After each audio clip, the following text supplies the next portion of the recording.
आपकी आंतरिक चेतना, आपके चेहरे का भाव भी इसी से झलकता है। वो 16,000 गुना आपके घर के सभी प्रकार की शक्तियों को डाइवर्ट करने वाली वस्तु है आईना।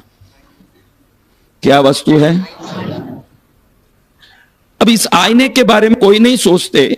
आप आज जितने भी आए हो, आज दिन भर में एक बार भी आईना नहीं देखा। वो बहन कौन कौन है वो हाथ ऊंचा करे कि हम एक बार भी आईना नहीं देखे। कौन कौन है बहनों? देखो, लक्ष्मी समृद्धि और श्रेष्ठता की देवी मानी जाती है। जिस आईने को देख के ही आप श्रेष्ठता पाते हो चेहरे में, शरीर पर, इसलिए शास्त्रों में 3 चीजों लक्ष्मी के प्रतीक में आईने को पहला बताया है। किसको? कब आईना घर में संकट लाता है? घर घर में आज संकट क्यों है?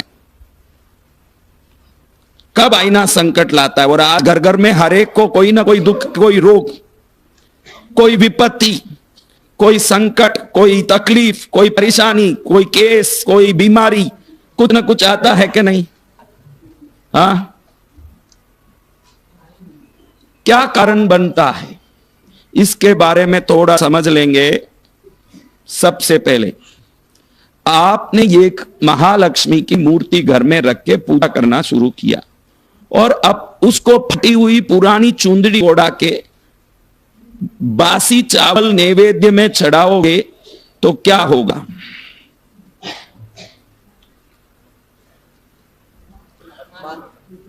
अगर आईना कांच लक्ष्मी है तो कोई भी घर वाले ये समझते नहीं हैं कि ये लक्ष्मी है, तो इसको भी ताजा तराजा रखना चाहिए। ज्यादातर घरों के आईने में बहुत पुराना आईना जिसका पूरा रस निकल चुका हो, चेहरा भी देखना हो तो 4 बार घूर घूर के देखना पड़े, वो आईना बदलाने की भी इच्छा नहीं होती। जो बहनें 500 साड़ियां लेके हर हफ्ते में 2 बदलाती रहती है, अपने घर के आईने को 15 साल में एक बार नहीं बदलाती, लक्ष्मी वहां कुपित होती है।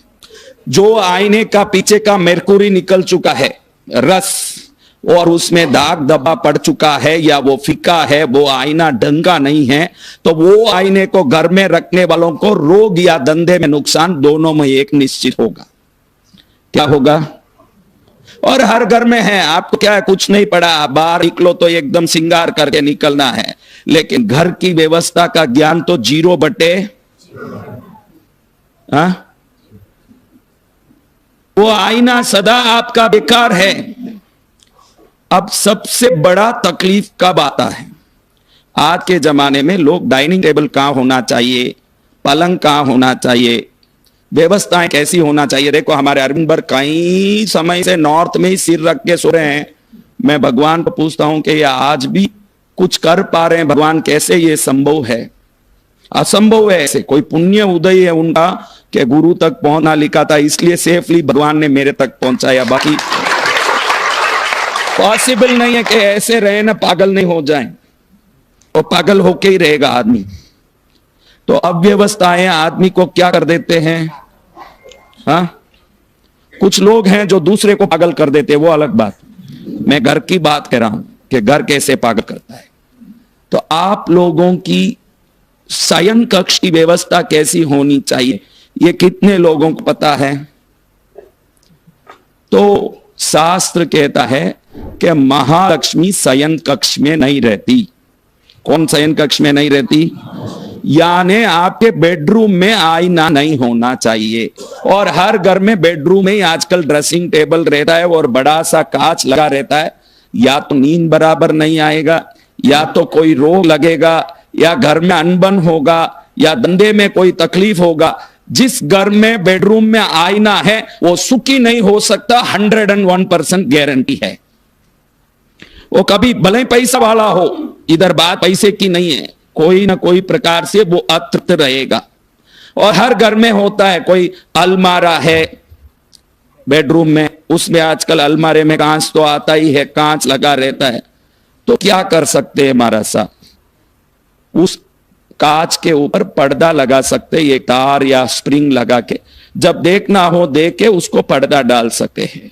ड्रेसिंग टेबल है तो देखना हो तो देख के पर्दा लगा सकते हैं, क्योंकि ये कांच ऐसा है जो 16 दिशाओं में, देखो आप ऐसे देखते हो और आपका चेहरा दिखता है, इसका अर्थ ये नहीं कि कांच आपके सामने रिफ्लेक्ट हो रहा है, आपकी दृष्टि पड़ती है, उसके बाद वो रिफ्लेक्ट होता है, वो रिफ्लेक्शन पीछे जाता है, पीछे जाके ईस्ट में, वेस्ट में, नॉर्थ में, south east, south west, north east, 16 दिशाओं में रिफ्लेक्ट होके हर दिशा में हजार हजार गुना रिफ्लेक्शन ले जाता है, इसीलिए कुल 16,000 गुना उसमें से शक्ति नकारात्मक या सकारात्मक निकलती है।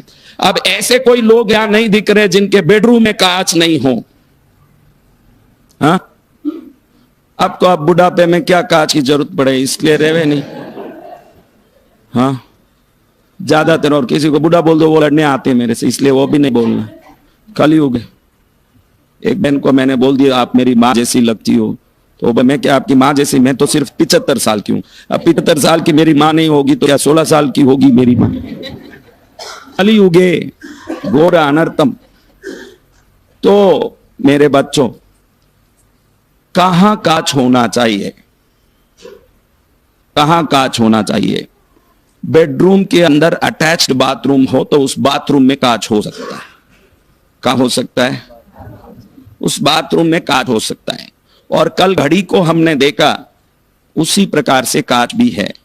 कांच या तो नॉर्थ में लगा हो या ईस्ट में लगा हो, इसके सिवा किसी भी दिशा में लगेगा वो कांच घर का सत्यानाश करके ही रहेगा, उसके वो कोई रास्ता ही नहीं है। आप साधारण कांच मत समझना, एक आप मेहनती नहीं करो, फिर भी थोड़े से मेहनत में बहुत बड़े समृद्धिशाली बनना हो तो कुछ सौभाग्य देने वाले वस्तुओं का आदर करना सीखना पड़ेगा। उन वस्तुओं को आप आदर नहीं करोगे। अभी कांच में सबसे बड़ा वस्तु देखने जैसा एक है कि मैं ऐसे युवाओं को देखा, तेरा नाम क्या बेटा? कल पे, तेरा नाम क्या? हाँ, तेरा जय, तेरा क्या बेटा? सिद्धार्थ। अब इन सबको देखोगे तो इनके पास एक आदत है जिससे वो दुखी होते हैं। क्या आदत? जब भी शेविंग करना होता है, एक टेबल पर कांच रखे होते हैं ये बच्चे। आज के युवाओं में अचानक एक कांच उठाएंगे और टेबल पर रख देंगे और ऐसे करके ऐसे ऐसे शेविंग करने लगेंगे। 99% लोगों का ये आदत है, वो कांच को झुक के देखते हैं। और जब भी आप कांच को झुक के देखते हो तो निश्चित ही आपके जीवन में पतन होगा, ये गारंटी है, वो कोई रास्ता ही नहीं। कांच साधारण वस्तु मत समझो, कांच का सही उपयोग समझ लिए तो हर दिन वो कांच आपको उन्नति की सीढ़ियों में ले जाएगा। वो मात्र आईना नहीं है, समृद्धि को देने वाला मां लक्ष्मी का प्रतीक है।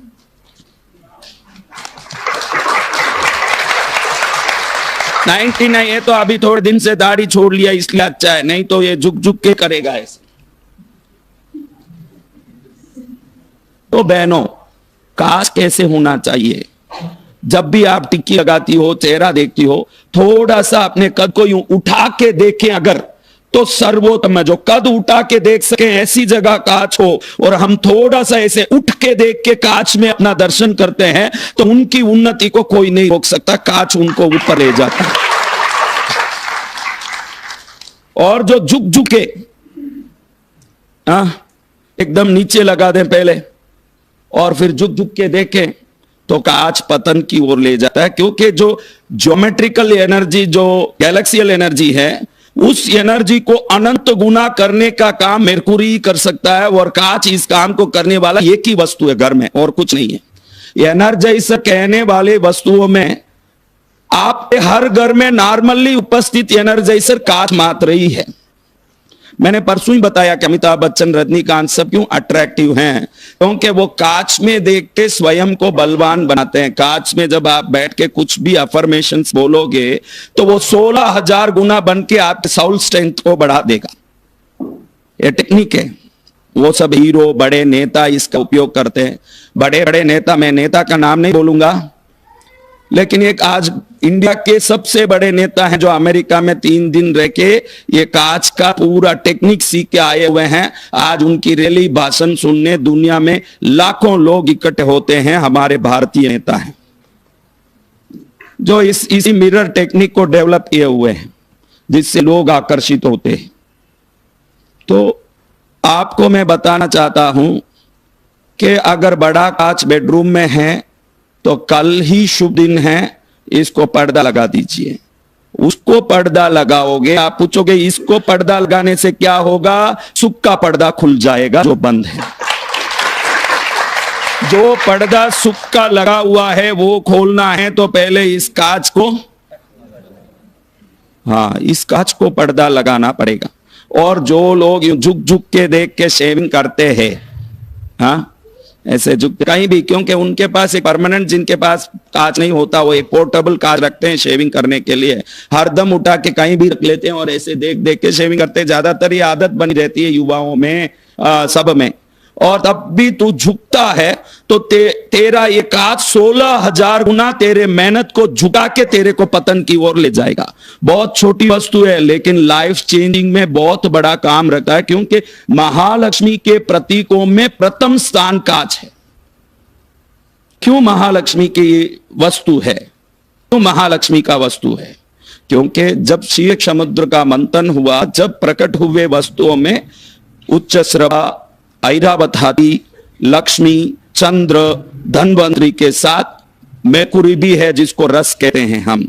और इस रस से बना हुआ कोई भी वस्तु लक्ष्मी का अंश बन जाता है। उस जमाने में बेटियों को कांच जरूर देते थे। आपके किसी की बच्ची की शादी बाकी हो तो कुछ भी दें, लेकिन जरूर एक आईना दे के भेजें ताकि वो ऊर्जा को ले जाएगी तो ससुराल में सुखी रहेगी। पहले ये करती थी। और पुराने जमानों में घर मंदिर में पूजा में कितने लोग घर में धूप दीप करते हैं? पुराने जमाने में आपको सुन के आश्चर्य होगा, गुरुदेव ऐसा भी है क्या? हमने सुना नहीं, क्योंकि आपने तो computer, mobile, Facebook, WhatsApp, Twitter, TikTok ये सुना है। हम आपको टिकटॉक सुनाने नहीं, टिप टॉप करने के लिए बात करते हैं। अब आपको यह जानना है, क्या जानना है? कि पुराने जमाने में घर में मंदिर में छोटा सा कांच भी पूजा में रखते थे। आप कितने लोग कांच को पूजा में रखे हुए हो?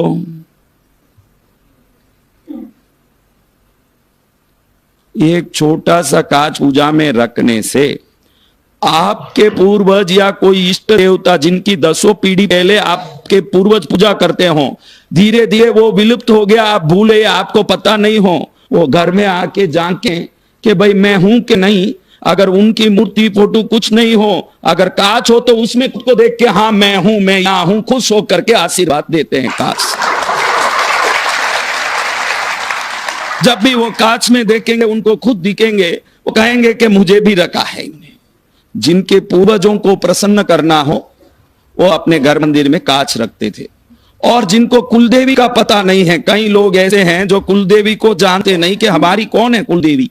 कितने लोग जानते हैं, कितने लोग नहीं जानते। कोई एक आधे ऐसे हों तो उस घर में अपनी पूजा में छोटा सा कांच रखने मात्र से 1 महीना 48 दिन में चमत्कारी रूप से कुलदेवी का नाम पता चल जाता है। वो कांच वो देवी को लाके खड़ा कर देता है। जिसको कुलदेवी का पता ही नहीं हो वो कांच ही पूजा करें तो कुलदेवी प्रकट हो जाती है, क्योंकि कांच अपने जो निजी देवता हैं घर में उनको खींच के लाने की ताकत भी रखता है। क्या करता है?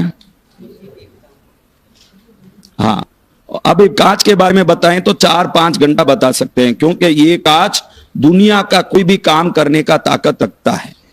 अब आपके घर में कहां कांच है? हॉल में है, पैसेज में है, बेडरूम में है, बाथरूम में है। तो ध्यान रखने जैसा है कि कांच कभी भी ईस्ट के वॉल में या नॉर्थ के वॉल में ही लगेगा। कहां लगेगा? बाथरूम में लगे तो अच्छा है कांच। कहां लगे? बेडरूम में होना नहीं चाहिए।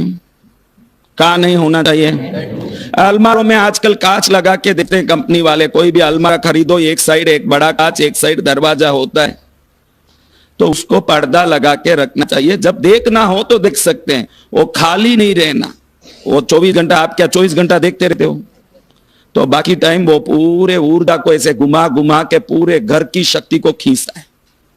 इसके घर में लड़ाई झगड़ा, दुख, रोग, संकटों, व्यापार में तकलीफ, ये सब प्रकट होगा अगर कांच व्यवस्थित नहीं हो तो।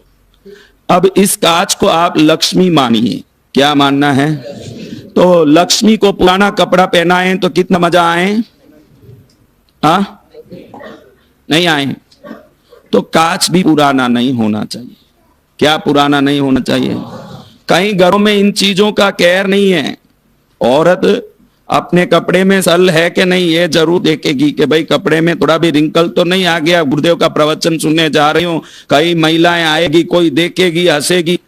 अरे इस कपड़े में एक सल आ जाएगा तो चलेगा। जीवन में सल नहीं आना हो तो व्यवस्थाओं का ज्ञान होना चाहिए। समझ रहे हो मेरी बच्चियों?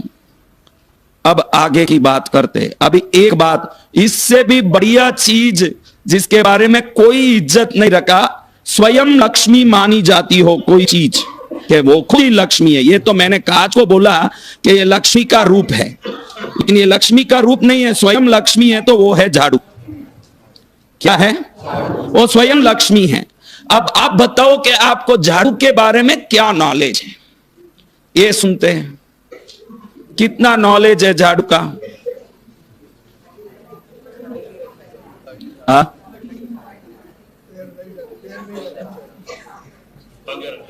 क्या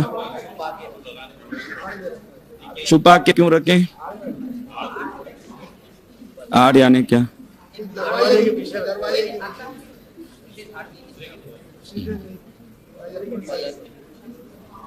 आपका ज्ञान अद्भुत होने से मैं आप सबका प्रवचन सुनने यहाँ आया हूं। क्यों? इतने अद्भुत ज्ञानी नहीं होते तो मैं आपका सुनने आता कहां? अब सुनो मेरी बात। जो जो वस्तु श्रेष्ठता लाती है वो सब लक्ष्मी के अंश हैं। आज एक घर की शुद्धि, वो कितने बड़े करोड़पति का घर हो कि झोपड़ा हो, वो घर शुद्ध होके चमकता है झाड़ू से। किससे चमकता है? चमकता है। तो ये झाड़ू मात्र एक ही जगह हो सकता है घर में, दरवाजे के पीछे, न आड़ में, न उसके अंदर, न इसके आगे, न ऐसा नहीं है। झाड़ू को रखने के लिए आगमों में, पुराणों में, शास्त्रों में, इतिहास में एक ही जगह बताई है, वहीं झाड़ू रख सकते हैं और कहीं नहीं रख सकते। वो है नॉर्थ वेस्ट कॉर्नर। उसके सिवाय घर में कहीं झाड़ू नहीं आ सकता। अगर और कहीं भी वो गया तो वो धन को खींच के नुकसान करेगा। वायव्य कौन? वायव्य कौन? उत्तर पश्चिम कॉर्नर, उत्तर और पश्चिम का कोना, उत्तर पश्चिम।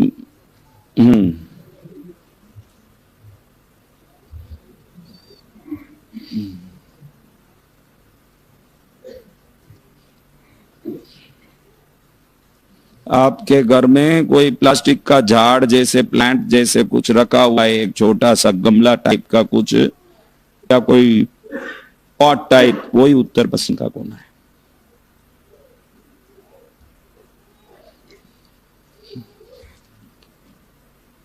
अब देखो, आप किससे चलते हो? आप लोग किससे चलते हो? जोर से बोलो। और किससे खड़ते हो? तो झाड़ू को जिस जगह से आप साफ करते हो वो उसका पैर है, क्योंकि वो चलता उसी दिशा से है।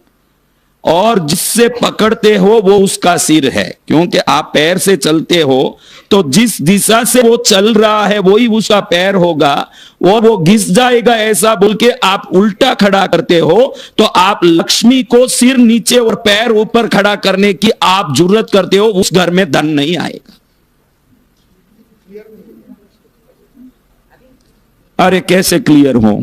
जो हैंडल हम हाथ पकड़ते हैं, जिस तरफ से हम झाड़ू लगाते हैं, जिसमें वो उसका सफाई होता जाता है वो उसका पैर है, क्योंकि उससे वो चलता है। जिधर से आपने पकड़ा वो उसका सिर है, जिससे आपने पकड़ा है। और घर में रखते समय आप सोचते हो कि ऐसे खड़ा करूं तो टूट जाएगा, मुड़ जाएगा, घिस जाएगा, इसलिए हैंडल नीचे और ऊपर उसका पैर करके आप सिर करके खड़ा करते हो। तो पैर ऊपर और सिर नीचे हो जाता है तो उस घर में लक्ष्मी का श्राप होता है जो झाड़ू को खड़ा करता है। अगर वो घिसता भी हो, मुड़ता खुला भी हो, नियम यही है कि हैंडल ऊपर हो और जिससे झाड़ू मारते हो वो भाग जमीन की तरफ हो। आप में कौन कौन ऐसे रखते हैं?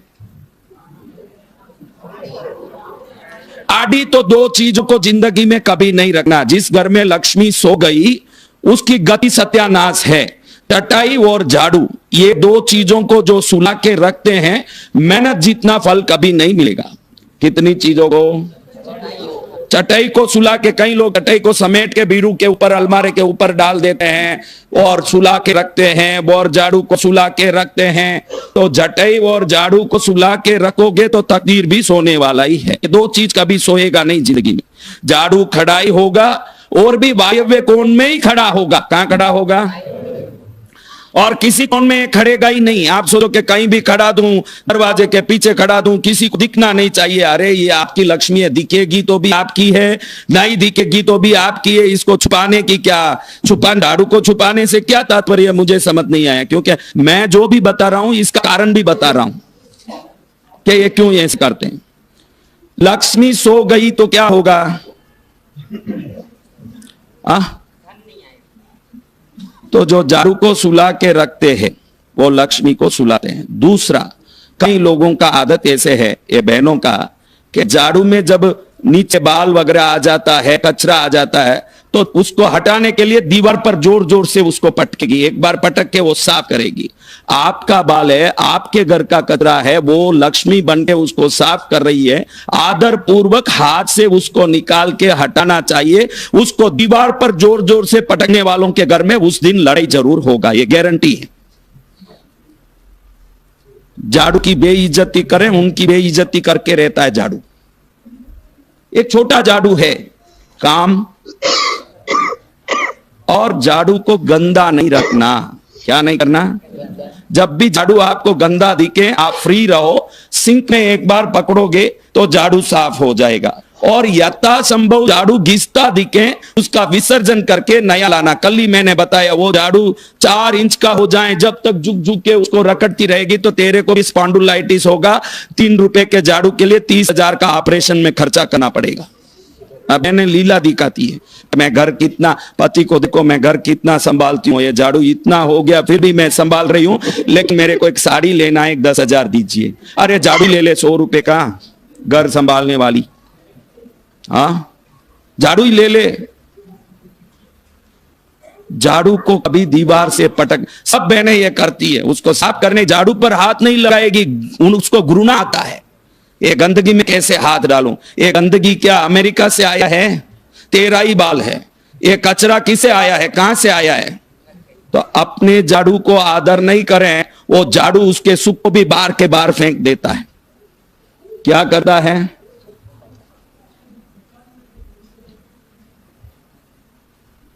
मैं तो उपयोग में आ गई उस झाड़ू की बात कर रहा हूं, जो उपयोग में आ गई उन झाड़ुओं के। जब उपयोग शुरू करती है उसका जन्म हो गया, उसके पहले तक वो गर्भ में।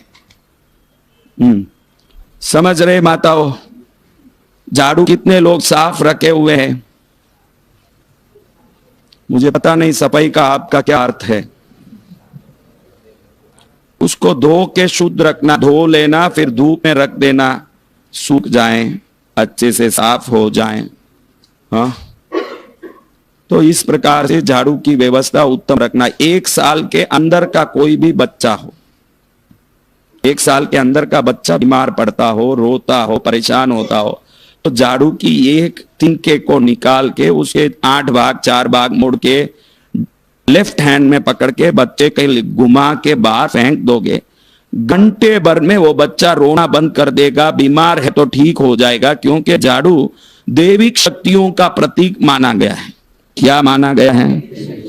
वो कोई कचरा निकालने का मशीन नहीं है, वो आपके घर को साफ करता है। आईना भी देखते हो तो चेहरा सुंदर है कि नहीं वो मत देखो आईने में, आईना आपका मूड भी दिखा सकता है, खाली सुंदरता नहीं। आईना देखते हो तो मैं हंस रहा हूं कि रो रहा हूं, मैं गुस्से में हूं कि खुश हूं, तो आईने को देख के अंतर की भावना संवारना सीखो, तो आईना आपका कल्याण कर सकता है। हम भाव देखने आईने का उपयोग करते हैं कि रूप देखने उपयोग करते हैं? रूप तो दिखाता है लेकिन भाव भी तो दिखाता है। एक आईने में गुस्सा वाला आईना देखें, मालूम पड़ जाए कि कितना गंदा है गुस्सा। हाँ, कभी गुस्सा नहीं कर पाएगा। समझ रहे हो? झाड़ू कहां रखना बोलो माता? हाँ हाँ, कहां रखना? अगर नॉर्थ वेस्ट में नहीं रख पा रहे हैं किसी कारण, वो एक लिविंग रूम है, वहां लोग आ रहे हैं जा रहे हैं, वहां झाड़ू रखने से गंदा लग रहा है, तो किसी कमरे के नॉर्थ वेस्ट कॉर्नर में रख सकते हैं। सेकंड ऑप्शन, कहीं भी नॉर्थ वेस्ट का हर कमरे में नॉर्थ वेस्ट होगा कि नहीं, उस जगह पर रख सकते हैं। सेकंड ऑप्शन है प्रॉपर नॉर्थ वेस्ट में रख दो तो लक्ष्मी को खींच देता है, क्योंकि वायव्य कोण को अगर आप समृद्धि की शक्ति देते हो तो निश्चित रूप से घर में लक्ष्मी का, गुण का, शांति का, संस्कार का, श्रेष्ठता का आगमन होता है। ये कोई छोटी चीज नहीं है, समझ रहे हो? तो इसलिए आप ये दूसरी लक्ष्मी का ज्ञान लें। अब तीसरी लक्ष्मी को देखना सिर्फ बहनों के लिए बात है, भाई भी सुन ले तो अच्छा ही है। ये कौन सी लक्ष्मी है? दो लक्ष्मी के, एक लक्ष्मी का प्रतीक पहले हमने देखा, एक लक्ष्मी का स्वरूप हमने देखा। एक पहले तो प्रतीक है लक्ष्मी का, वो लक्ष्मी नहीं है, लक्ष्मी का प्रतीक है आईना। लक्ष्मी का स्वरूप है झाड़ू, लेकिन लक्ष्मी की शक्ति कहां आती है? सुना है लक्ष्मी की शक्ति कहां आती है? कौन कौन व्यापार करते हैं? आपको आप बताऊं एक बात, व्यापार शब्द का अर्थ यह नहीं कि गल्ले पे बैठे धंधा करें। आप जो काम करो उसको आपका व्यापार माना जाता है। संस्कृत में काम को व्यापार बोलते हैं, धंधे को नहीं। आपका व्यापार है रसोई करना, तो आप ही व्यापारी हो। समझ रहे हो कि जो जिस काम को करते हैं वो उनका व्यापार है। मेरा व्यापार है धर्म प्रचार, तो मैं एक धर्म प्रचार का व्यापारी हूं। संस्कृत में व्यापार शब्द उसको कहा जाता है हमारे काम को। अब मैं भाइयों को पूछूंगा कि आप लोग जहां व्यापार करते हो उसी जगह पर गल्ला रख के पैसा रखते हो, या पैसे को हर बार गिरा दें तो घर में आके तिजोरी में रख के जाते हो? हाँ, अब अगली सवाल के बहनों कौन कौन अच्छी समृद्ध और अच्छी ताकतवान बनना चाहती है? बेचारी चाहती नहीं, दिखता है हाथ नीचे। समृद्ध नहीं बनना बेटा तो हाथ नीचे क्यों? हाँ, अभी आपको इसीलिए ये सवाल पूछा गया कि व्यापारी अपने व्यापारिक स्थल में ही पैसा रखता है। अगर आपका व्यापार घर में सबसे बड़ी जगह में रसोई घर में ही ज्यादातर चलता है तो आपका मुख्य व्यापार है रसोई करना, एक महिला का, क्योंकि बाकी सब काम वाली बाई भी कर देगी, झाड़ू मारना, कपड़ा धोना, कई बात। लेकिन थोड़े घर में आज रसोईया आ गया, रसोई करता, फिर भी कोई भी मालकिन हो एक बार घुस के देखती जरूर है, कितनी भी पैसा वाली हो एक बार झरोका मारती है कि क्या चल रहा है देखूं तो सही। तो उसका व्यापारिक स्थान है रसोई घर। और आप लोग अपना पैसा कहां रखते हो? अब इन्होंने बोला कि हम तो हमारे व्यापारिक जगह पर ही पैसा रखते हैं। शास्त्र कहता है कि आप जिस चामक में, चामक बोलते हैं जिसमें राई जीरा रखते हो, मसाला डिब्बा बोलते हैं, क्या बोलते हैं? हाँ, तो शास्त्र कहता है कि जो माता अपने मसाले डिब्बे के एक खंड को पैसा रखने के लिए अगर उपयोग करती है तो 8 दिन के अंदर उसको पैसे का वर्चस्व प्राप्त होना शुरू हो जाता है, क्योंकि वो उसका व्यापारिक स्थान है। और ये व्यवस्थित होना, अभी देखो इन भाइयों को पूछता हूं, गले में पैसा ही रखते हो कि दूसरा कचरा माल भी भरते हो? तो आप सबको कटोरदान बोलते हैं क्या? चामक बोलते, क्या बोलते हो?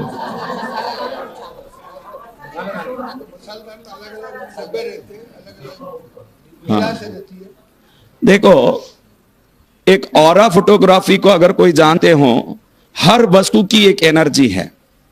जीवित वस्तु, जड़ वस्तु, जीवित वस्तुओं की एनर्जी विज्ञान में है, violet, indigo, blue, green, yellow, orange, red. जड़ वस्तुओं की ट्राई कलर्स में है, 3 कलर में और होगी जड़ वस्तुओं की, लेकिन वस्तु में एनर्जी है। तो आजकल रसोई में काम करने को किसी को आनंद नहीं आता। पति, अगर आप में जितने भी लोग हो, जहां तक मैं समझता हूं, पति अगर बोले कि आज अपन घूमने जाएंगे, बाहर खाएंगे, तो एक भी ऐसी औरत नहीं होगी कि जो बोलेगी कि क्यों बाहर जाना, मैं हूं ना, मैं ताजी घर में बनाऊंगी, शुद्ध बनाऊंगी, अपन वो खाएंगे जिससे मजा आएगा। कौन बोलने वाली बहन है? ये हाथ भले ही उठाएं, लेकिन ऐसे बोलती बोलती जाए, अगर बोल भी दें तो बोलती बोलती जाएगी जरूर बाहर खाने, बोल भी देगी, लेकिन बाहर नहीं गई होगी ऐसी कोई बहन नहीं है।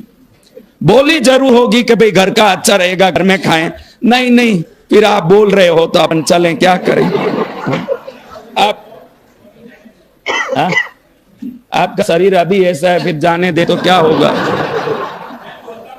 हाँ, तो उसको मालूम है कि इसके मेरे पति के बाहर जाने से मुझे ही फिर उनको ग्लूकोज चढ़वा के बैठना पड़ेगा, तो होशियार होने से नहीं जा रही है। अभी देखो, एक होटल में कितना भी खाना स्वादिष्ट क्यों ना हो, होटल चलाने वाला व्यक्ति नफे के लिए होटल चलाता है कि आपको सर्विस देने के लिए होटल चला रहा है। तो वहां साइकोलॉजिकली क्या होता है, इस पर गौर करोगे तो कभी ये 56 दुकान सराफा में जाओगे नहीं। क्या होता है मैं बताता हूं क्या होता है। जब आप जाते हो, कोई भी आप पराठा या डोसा या इडली ऑर्डर करते हो, 2 इडली, 2 डोसा, 2 पराठा, कुछ भी, इसमें कोई भी साइड डिश अनलिमिटेडली उनको देना पड़ता है, जैसे चटनी हो, सांबार हो, कोई साइड डिश। तो वो ये चाहता है कि ये जो ऑर्डर करता है वो ज्यादा पीस ऑर्डर करें, साइड डिश कम से कम खाएं ताकि मुझे नफा मिल सके। तो जिस होटल वाले के मन में ये संकल्प है कि आप कम से कम खाओ ताकि उसको नफा ज्यादा से ज्यादा हो, ये भावना रखे हुए के जगह पर जाके खाओगे तो वो खाना हजम कैसे होगा, ज्यादा से ज्यादा अंदर उतरेगा कैसे, वो कितना भी स्वादिष्ट हो। थोड़ा खाने के बाद होटल जाके जो भी घर आते हैं, मैंने देखा तुरंत बाथरूम जरूर जाते हैं।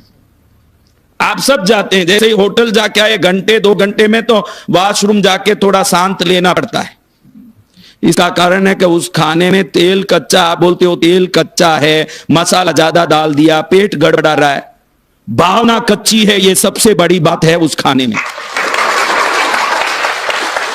उस खाने की डेंजरस भावना है। और एक मां होटल वाले जैसी स्वादिष्ट नहीं बना सकती है, मैं मानता हूं, क्योंकि वो कमर्शियल प्रोफेशनल नहीं है कि इस प्रकार के मसाले ने कुछ ज्यादा से ज्यादा चीजें डालें। लेकिन वो मां ये चाहती है कि मेरा बेटा, मेरा पति, मेरे परिवार वाले ज्यादा से ज्यादा खाएं, खुश रहें, भले ही वो स्वादिष्ट नहीं हो। वो खाने को जितना खाओगे आपका शरीर तंदुरुस्त पुष्ट होता जाएगा, क्योंकि मां का प्रेम उस खाने में भरा हुआ है। और होटल वाले के मन के तरंगे उस खाने में, किसी भी होटल में खाओ, देखो आप स्वादिष्ट है खाते हो, लेकिन लास्ट में आपको अरुचि होना ही चाहिए उसमें। कहीं जाके एक बार अरुचि होती है, क्योंकि वो कमाने के लिए खा रहा है, वो आपको चूस के ही रहेगा। तो आपके रसोई घर में कौन सी ऐसी चीज है बहनों जो गड़बड़ का कारण करता है, जिससे आजकल ज्यादातर बहनों को रसोई करने की रुचि नहीं है। सुबह एक बार कर दें, शाम को भी उसी को गर्म करके खाएं। कई लोग तो 2-2 दिन तक गर्म करके खाएं, कई तो फ्रोजन फूड रखे हुए हैं तो पैकेट गर्म किया पति को दे दिया। कई पति को मालूम है कि अब शाम को जाएंगे तो कुछ मिलने वाला नहीं, तो खा के पहुंचता है घर। ये सब हो रहा है, ये सब ज्यादातर होने लगा। इसका कारण क्या है? कौन सी ऐसी चीज है जो आपके रसोई की एनर्जी बिगाड़ती है? बताओ कैसे हम नमक से रसोई एनर्जी बिगड़ गया?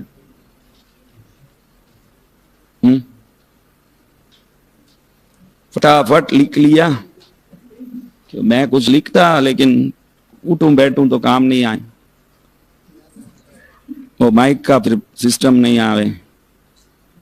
उधर कई लोग मेरे को मैसेज कर देते, साउंड नहीं आ रहा, साउंड नहीं आ रहा, चिल्ला रहे हैं। इसको कई लोग यही होंगे, इसका नंबर पकड़। अच्छा देखो, सबसे शक्तिशाली वस्तु उसको मानी जाती है जिसमें से सुगंध निकलता है, क्योंकि जो सुगंधी वस्तु है सबसे एनर्जाइज्ड है। जब एनर्जी बढ़ती है, आपने देखा होगा योगी पुरुषों सिद्ध पुरुषों नहाते नहीं है, लेकिन उनके कपड़े को सूंघोगे तो उसमें गुलाब का खुशबू आएगा, मेल का बास नहीं आएगा।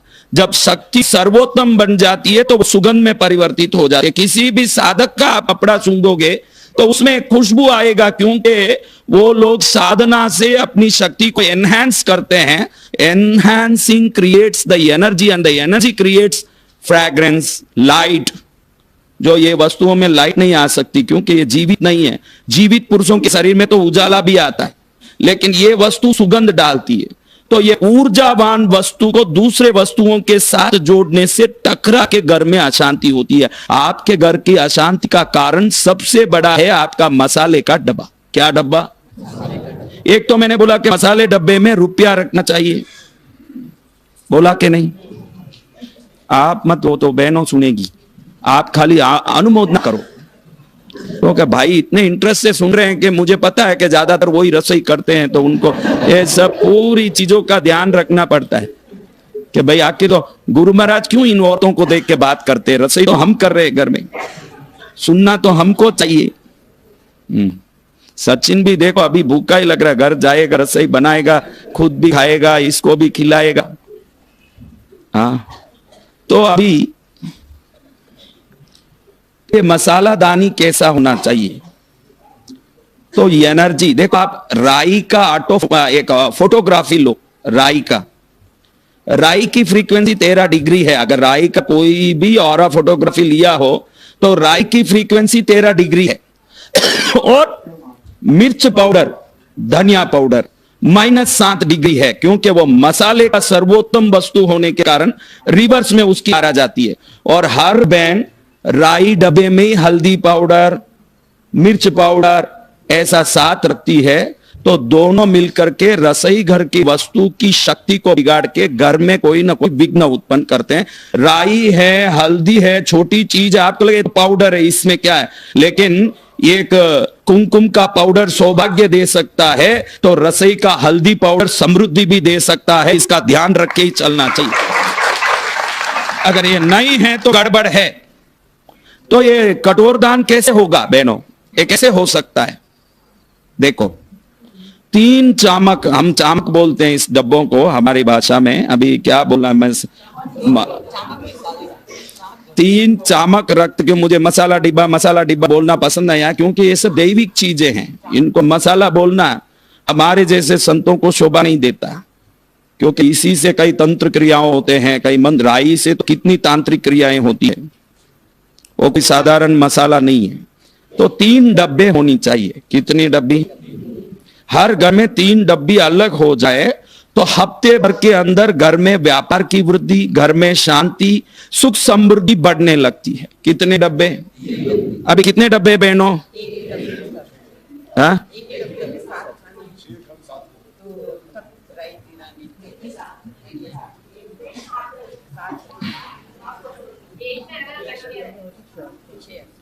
कोई ऐसी बहनें भी है जिंदगी में कोई राई दाल डाली नहीं, सर खाली नमक डालती है और खाना बना दे, उसको तो चमक की जरूरत नहीं। स्पेशल बहनों होती है कोई। तो पहला चामक में सिर्फ जो तेल गरम करते समय डालते हो, राई, उड़द की दाल, मोगर, ऐसे दाल वस्तु और राई एक में हो सकता है, उसमें जीरा हो सकता है।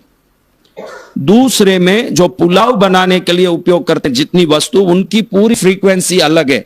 लवंग, इलायची, तेज पत्ती, दालचीनी, ये सब की फ्रीक्वेंसी। जो पुलाव बनाते हो तो क्या क्या डालते हो, वो पूरा अलग चामक में होना चाहिए बिल्कुल, क्योंकि इन सब की फ्रीक्वेंसी नीचे की ओर जाती है। तो ये सब क्या होना चाहिए? पुलाव का मसाला होता है ना, समझ रहे हो? लवंग होता है, इलायची होती है, सौंफ होता है, तेज पत्ती और दालचीनी होती है ना, लंबी लंबी ऐसी लकड़ी की तरह बड़ी। तेज पत्ती एक फूल जैसा भी होता है, जावित्री नहीं, हाँ जितेंद्र भाई को पता है। वो पाती क्या क्या बोला, पातियान फूल, हाँ? पत्थर फूल, हाँ। तो ये चीजें एक चमक में हो, क्या क्या चीजें, लौंग, इलायची, सौंफ, दालचीनी, तेज पत्ती, पत्थर फूल, पत्थर फूल नहीं, धनिया तो वो पहले वाले में आएगा, वो पहले वाले में, राई वाले में, वो राई वाले में खड़ा धनिया, राई, मोगर, उड़द, वो चने की दाल, और एक खंड में पैसा, पहले वाले में, राई वाले में पैसा रखना, क्योंकि उसमें पूरी जितनी वस्तु है ना, उड़द की दाल, राई, सब तांत्रिक वस्तुएं हैं। उधर पैसा जाने के बाद लक्ष्मी का आगमन होता है, घर में शांति, बच्चे कहना मानते हैं, संस्कार, गुण, ज्ञान बढ़ता है। और तीसरे वाले में मिर्च का पाउडर, हल्दी का पाउडर, धनिया का पाउडर, गरम मसाला, करी मसाला, करी पाउडर बोलते हो आजकल, आप डालते हो क्या करी मसाला, सांबार मसाला, सांबार मसाला, मिर्च, हल्दी, धनिया पाउडर और गरम मसाला, ये सभी मसाला पाउडर एक में। पाउडर और साबुत चीजों दोनों एक साथ रखते हो, पाउडरों का फ्रीक्वेंसी नीचे की ओर जाता है, साबुत चीजों का फ्रीक्वेंसी ऊपर जाता है, दोनों साथ हो तो बहनों को माइग्रेन फ्री, कोई ना कोई स्ट्रेस या कोई डिप्रेशन, डिस्टरबेंस आ सकता है। आपको लगेगा कि इतना सा ये मसाले के डब्बे में ऐसा होता है क्या, अरे वो इतना सा चीज नहीं है। अगर प्रकृति ने उसके साथ सुगंध, उसमें स्वाद, उसमें तीखापन सब जोड़ा है, तो उसमें शक्ति भी जोड़ा है, और वो शक्ति काम करके रहेगी। ये शक्तियां या तो घर में बरकत करेगी या बर्बाद करेगी, दो में एक कर देगी ये शक्ति। तो आज ये शक्तिमय वस्तुओं के बारे में हम समझ रहे हैं। हींग अलग हींग की डब्बी होगी, हींग को आपने देखो, हींग को किसी वस्तु के साथ जोड़ दोगे, सब में हींग का सुगंध आ जाएगा, फिर वो खाओगे कैसे। ग्लास के बोतल में रखो हींग बढ़िया अलग से, प्लास्टिक में हींग मत रखो, एक कांच के बोतल में हींग रखा करो। हींग भी एक तांत्रिक वस्तु है, हींग का उपयोग कई चीजों में आता है, मैं बाद में बताऊंगा। अब एक साथ सब समझ लेने और ज्ञानी हो जाओगे तो मुश्किल। अभी कुछ बातें विशेष देखनी है जो बहनों गलती करती है। अब 3 चमक का लिख लिया बेटा, क्या आएगा चमक में बता। तेरा पति तो बोल रहा पात्यान फूल ना ये ना, मेरे को डाउट ही आ रहा है कौन रसोई करते हैं घर में। अभी भी कई चीजें बोल रहा है अलग अलग, हाँ? अच्छा तब ठीक, किराना बाजार में ठीक है। चलो अभी बोलो क्या क्या वस्तु किसमें होगा। 12 बजे क्लोज कर।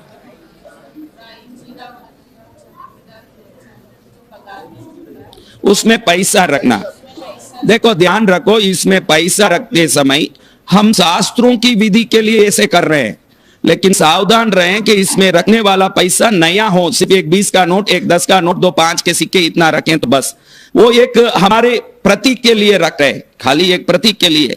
पुराने नोट सब रखोगे तो आज के हिसाब से पुराने नोटों में जर्म्स, बैक्टीरियल इफेक्ट हो सकता है, तो वो जाके खाने में कोई इंफेक्शन भी क्रिएट कर सकता है। इसका ध्यान रख के ही काम करना, क्योंकि शास्त्र के साथ हम 22वीं सेंचुरी में हैं, ये भी ध्यान करके ही काम करना चाहिए। शास्त्र तो है लेकिन पुराने नोटों सभी जर्मिडाइज्ड होंगी, तो वो नोट के कारण वो जर्म इन्फेक्शन हो सकता है, खाने में ऐसे होता नहीं है। कहता हूं थोड़ा हाइजीनिकली सोचें, अपन कोरोना वायरस की दुनिया में हैं, इसलिए थोड़े सावधान रहें तो बहुत अच्छा है कि नया नोट उसमें रखें। वो प्रतीक है, क्योंकि आपका व्यापार वहां हो रहा है। व्यापार का अर्थ है काम, आप जिस जगह काम करते हो उधर ही आपकी लक्ष्मी होगी। जो बहनें चामक में रुपया रख के देखेगी, 1 साल में बोलेगी कि उसने जो जो लेना सोचा वो सब चीजें वो ले चुकी है। ये जो भी उपाय बता रहा हूं कोई साधारण उपाय नहीं, ऐसे मत सोचना। ये कोई साधारण उपाय नहीं है, 50,000 रुपया फीस लेके दिखाने जैसी बात है। अब फोगट में मिले तो उसकी कोई इज्जत